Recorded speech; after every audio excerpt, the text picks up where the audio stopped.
So MM garlic bread అయితే ready అయిపోయిందండి. So long video కూడా తీసాము, పోస్ట్ చేసేస్తాము, అది కూడా చూసుకోండి, కింద ఉంటుంది. సో అందరూ తిన్నట్టు వేడి వేడి తిని నా నోరును కాల్చుకోవాలని నేను అనుకోవట్లేదు.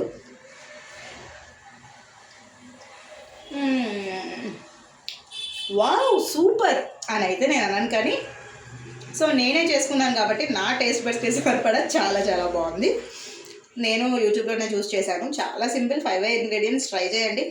సమ్మర్ వచ్చేస్తుంది కదా, పిల్లలకి రోజుకు ఒక రకం కావాలని చెప్పేసి తినేస్తూ ఉంటారు. ఇది నాకు ఎందుకు వచ్చిందంటే, యోషిక యాక్చువల్గా హాలిడేస్కి ఊరెళ్ళింది. మా మమ్మీని గులాబ్ జామ్ కావాలి, మ్యాగీ కావాలి, నాకు ఉప్మా వద్దు, పెసరట్టు వద్దు, అది వద్దు, ఇది వద్దు అని తినేస్తుంది. సో అందరు మమ్మీలకి అదే బాధ, అందరు అమ్మమ్మలకి అదే బాధ. సో డెఫినెట్గా ఇది ట్రై చేయండి. తింటే కనుక పిల్లలు డెఫినెట్గా వావ్ అమ్మమ్మ, వావ్ మమ్మీ, ఎం అంటారు. మరి ఇంకెందుకు ఆలస్యం, ఒక లైక్ చేయండి, సబ్స్క్రైబ్ చేసుకోండి, ఫాలో అవ్వండి. Thank you.